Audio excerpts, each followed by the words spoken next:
Is Valorant Counter-Strike? Well, yes, but actually no. Valorant is a very close copy of Counter-Strike when it comes to movement and shooting mechanics. Some might say a blatant ripoff. Some, not me. There are some differences that you need to know, otherwise you're gonna suck.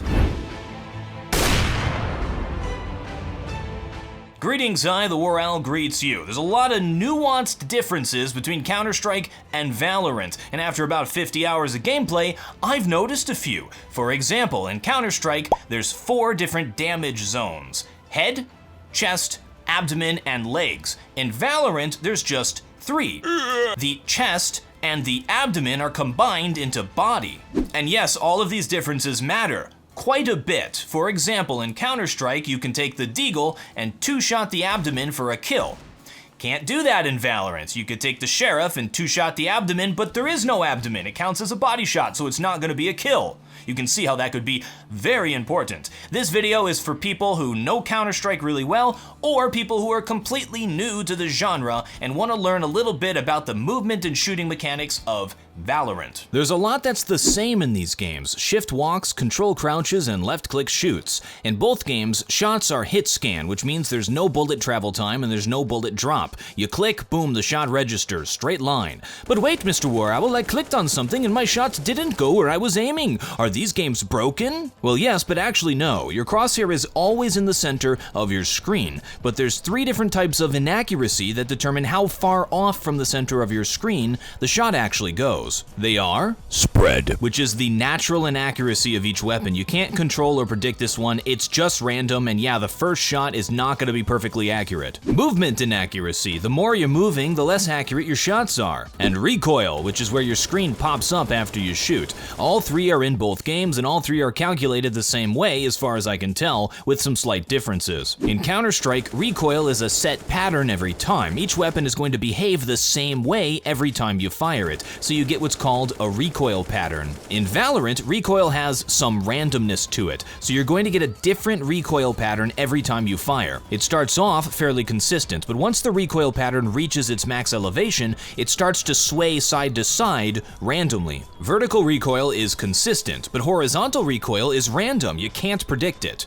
Here's how you can predict it. When you shoot, your screen pops up. Over time, your screen will decay back to its starting position. This is called recoil recovery. Take the origin of your recoil. This is where your crosshair was before you started shooting, and then draw a line to where your crosshair currently is, and then double it.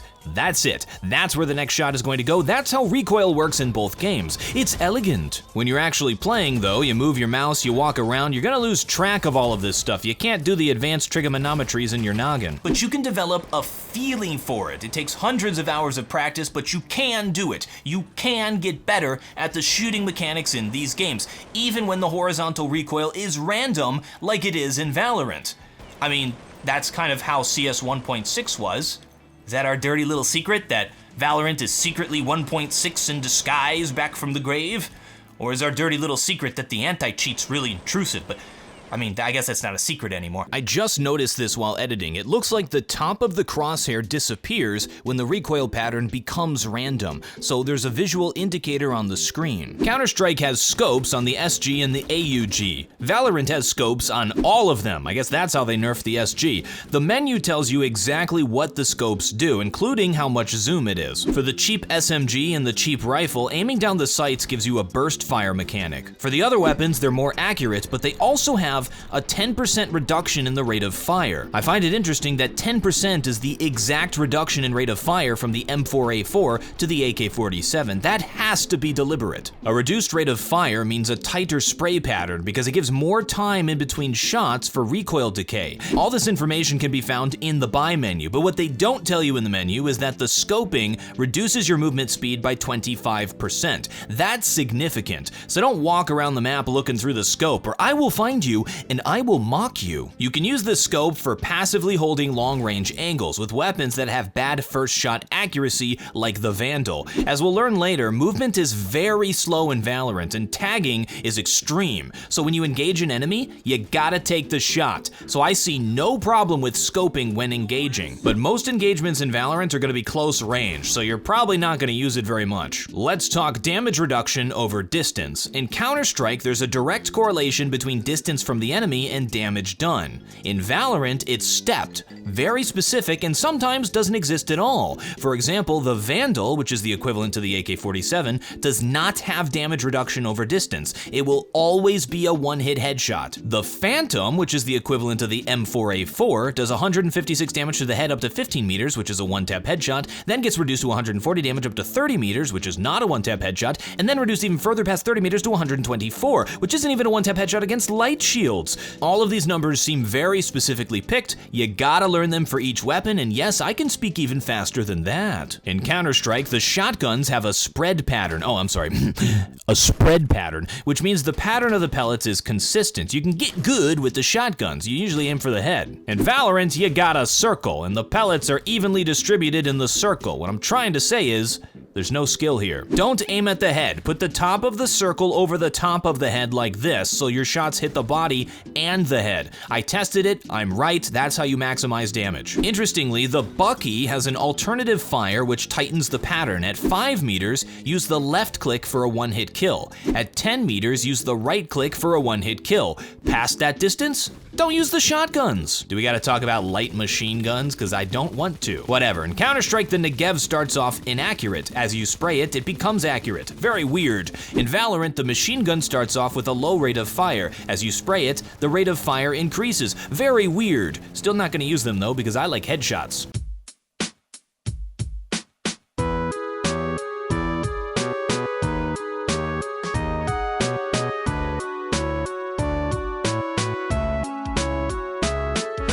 Hey look, the snipers are the same. The Marshal is the scout. It one-taps the head and two-taps the body. The Op is the Op. It one-taps anywhere except the legs. That's right, they called it the Operator, so you can shorten it to Op. The big difference here is that you need to wait for the scope animation to finish before you can fire an accurate shot, and it takes a while. There's no quick scoping in this game. You'll notice there's a red dot in the center of the screen. This dot shows up when you're ready to fire an accurate shot, so there's no blurring of the scope like there is in Counter-Strike, but there is still a visual indicator. The slow movement speed of players in Valorant makes the Operator really strong when holding angles, but the slow scope animation makes it really difficult to play offensively with it. Sorry, Kenny S. Maybe someday you'll find a game with an overpowered offensive sniper rifle. Here's the thing, I'd like to say I know how the shields work, but I don't. It says shields absorb 50% of damage, but when testing, that's not what happened. The Ares was expected to do 30 damage to the body. I thought it would deplete 15 shields and 15 health. Instead, it depleted 20 shields and 9 health, which adds up to 29, not 30, and is definitely not 50%. We then thought that maybe there was some kind of hidden shield penetration value, so we tested the Glock. It was expected to do 26 damage to the body. It did 17 to the shields and 9 to the player, which adds up to 26. The shields didn't block 50% of damage. They blocked 66% of damage, or 2/3. Imagine this is a glitch. Imagine the entire game just isn't right and nobody's noticed yet. That would be amazing, simply amazing. I kinda hope it's true. Armor in Counter-Strike rarely depletes. You almost never have to rebuy it. And that's the only thing that shields do in Valorant. There's no helmets, there's no aim punch protection, the weapons don't have armor penetration. The only thing they do is absorb damage. There is wall penetration though, and it functions the same way as Counter-Strike. You can shoot through certain thicknesses of walls based on the material, and you can shoot through pretty much every corner in the game. It feels like wall banging is much more easy to do in Valorant. So that's the shooting mechanics. Movement is very different in Valorant in that it's really slow. Dodging shots and strafing around isn't as effective. It's not as floaty like you're on ice. It's very deliberate. You walk, you stop. Shoulder peeking is a very quick way to die, and counter strafing doesn't give you that much extra time. I saw some people saying you don't have to counter strafe.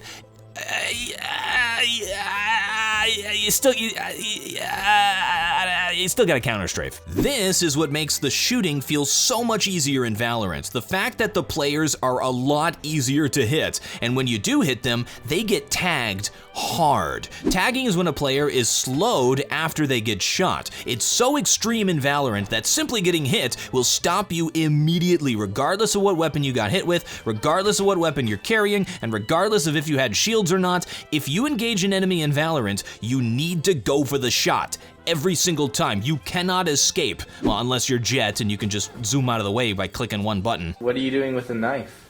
What do you mean? Run faster with a knife. Everyone runs faster with a knife. You can see the pattern developing here. Counter-Strike is very nuanced. Valorant is very straightforward. Here's the question I get asked the most. Is B-hopping in Valorant? Well, yes, but actually no. There is air strafing in Valorant, which is controlling your movement mid-air by using the strafe keys. And if you jump right after you hit the ground, your momentum is conserved. You can even B-hop if you just hold W down. You don't even have to air strafe. You're not really gonna get extra speed with B-hopping in this game. It's not true B-hopping. And the bunny hopping is very generous. I could do it with the space bar with 100% success. In Counter-Strike, I had to know the specific tick rate of the server and change how fast I rolled the mouse wheel depending upon the tick rate, and I didn't even get it half the time. Here's why B-hopping is important in Valorant. If you get shot mid-air, you won't get tagged until your feet touch the ground. This is very important to know because tagging is so ridiculous. You can use it to peek and shoulder peek without being insta-dead. If you're an experienced Counter-Strike player, you should already know how to do this. The skill translates over pretty well. A very important use of bunny hopping is dealing with Sage's slow orb. A slow orb does the same thing that tagging does. It basically simulates you getting shot without taking any damage. You can B-hop over it without losing too much speed. If you're going to play Valorant, you need to learn how to do this. Sage is an S+ tier class that is always going to be picked. There's aim punch in Valorant, but it only happens when you get shot in the head. It doesn't matter what weapon you got shot with, it doesn't matter if you have any shields. Head equals aim punch, body and legs equals no aim punch. Oh, I forgot about the noobs. Aim punch is when your screen pops up after you get shot. It messes with your aim. It basically simulates recoil. Aim punching headshots basically buffs every other weapon in the game besides the ones that one-tap headshot. In Counter-Strike, when you crouch, it's very quick, but if you spam it, your character quickly runs out of stamina and it's slowed down. In Valorant, there's no stamina, but crouching is always slow. It makes teabagging much less satisfying. On face value, Valorant and Counter-Strike feel like the exact same game, but when you drill down into the details, you find a much simpler and more organized game in Valorant. All of the decisions feel very deliberate. It also feels a lot easier to play than Counter-Strike. I think it can be best summed up as Valorant is Counter-Strike on easy mode with abilities. Either way, there's no way in hell you didn't learn something watching this video, so I require you to hit that like button and subscribe to the channel. I don't care if you write a comment.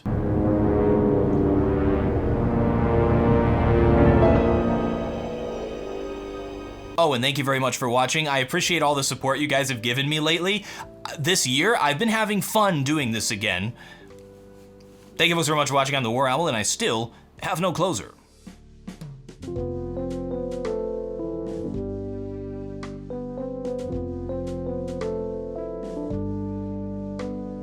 So we need to get like a shoulder. Oh my, peek. what?